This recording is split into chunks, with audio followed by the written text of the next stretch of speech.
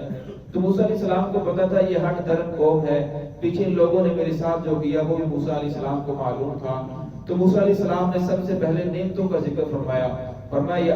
وَإِذْ قَالَ مُوسَىٰ لِقَوْمِهِ يَا قَوْمِ اذْكُرُوا، اے میری قوم یاد کرو نعمت اللہ علیکم، جو اللہ رب العزت تمہارے اوپر نعمتیں کی ہیں۔ اللہ رب العزت انسان کے اوپر بے شمار نعمتیں ہیں، لیکن انسان کا ایک جو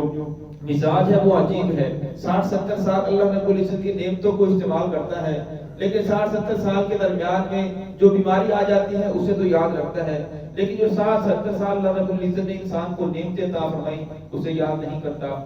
فرمایا انسان کو اللہ نے اتنی نعمتیں عطا فرمائی ہیں، وَإِن تَعُدُّوا نِعْمَتَ اللَّهِ لَا تُحْصُوهَا، اگر انسان شمار کرنا چاہے تو کر نہیں سکتا۔ فرمایا اتنی اللہ رب العزت کی نعمتیں ہیں، انسان کے جسم کے اندر بے شمار نعمتیں ہیں، اگر انسان غور و فکر کرے تو ہر وقت شکر کرے اللہ رب العزت کا، تو اللہ رب العزت بندے کو یہ احساس دلا رہے ہیں، جب اسے احساس پیدا ہو جاتا ہے کہ اللہ رب العزت کے میرے اوپر اتنے زیادہ انعامات ہیں، وہ تو خالق ہے، اسے تو میری ضرورت نہیں بلکہ مجھے اس کی ضرورت ہے، تو میں پھر انسان نافرمانی سے بچتا ہے، آہستہ آہستہ وہ سیدھے راستے کے اوپر آ جاتا ہے اور ہر اس کام سے بچتا ہے جو اللہ اور اس کے رسول کے خلاف، مرضی کے خلاف ہو، اور ہر وہ کام کرنے کی کوشش کرتا ہے جس کا محمد الرسول اللہ صلی اللہ علیہ وسلم نے بتایا ہو۔ تو یہاں بھی موسیٰ علیہ السلام نے سب سے پہلے نعمتوں کا تذکرہ فرمایا کہ نعمتوں کو دیکھو پھر اس پر اللہ کا شکر ادا کرو اور اللہ رب العزت کی بات کو مانو۔ تو پہلی نعمت کا انہوں نے تذکرہ فرمایا کہ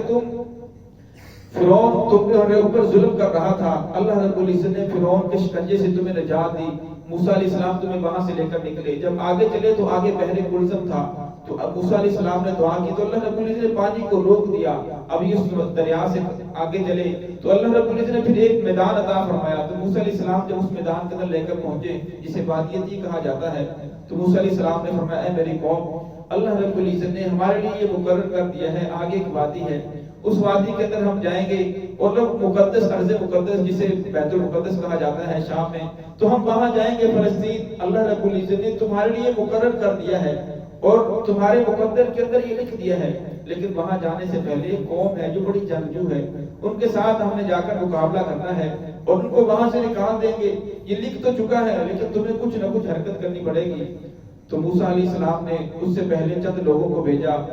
جو موسیٰ علیہ السلام 12 خاندان تھے، جو 12 سردار تھے، 12 نقیب، 12 لیڈر انہیں بھیجا، ہم کہا کہ جاؤ وہاں کے حالات کا جائزہ لے کر آؤ، لیکن آپ نے آ کر ان میں سے کسی کو بتانا نہیں، اور جب ہو گئے تو ان میں سے جو 10 تھے انہوں نے آ کر سارا بات بیان کر دی، وہ تو بڑے جنگجو ہیں، ان کا ایسا قد ہے، اور وہ ایسی ان کی ساری ڈیل ڈول ایسی بیان کی کہ وہ لوگ سن کر رونے لگے کہ ہم تو وہاں سے ہی نہ آتے، فرعون کے شکنجے کے اندر ہی رہتے، تو ہم ایسی قوم کے ساتھ کیسے جنگ کریں گے؟ تو لیکن جو ان میں سے 2 ایماندار انہوں نے سمجھایا کہ ایسی بات نہیں ہے، اللہ کی مدد تمہارے ساتھ ہے، اللہ کا حکم ہے،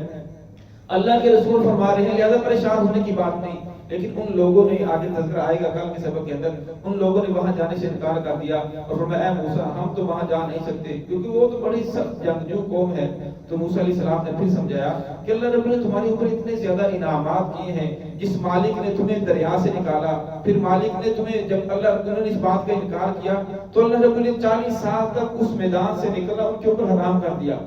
اب وہ 40 سال تک وادی عتیق کے اندر اسی میدان کے اندر گھومتے رہے، صبح کو چلنا شروع کرتے اور شام چلتے چلتے تھک جاتے، جب شام کو اس جگہ پہنچتے تو پھر کہتے اچھا آرام کرتے ہیں، آرام کے لیے رک جاتے، صبح کو اٹھتے تو پھر وہی جگہ پر ہوتے، 40 سال تک اسی سزا کے اندر وہ مبتلا رہے۔ پھر اللہ رب السلام نے دعا کی تو اللہ رب العزت نے ان پر آسمان سے من اور سلوہ اتارا، آسمان سے بٹیر آتے، کھیر آتی اور وہ لوگ کھاتے، اور پھر اللہ رب العزت نے صبح جب سورج نکلتا تو ان کے اوپر بادل سایہ کرتے،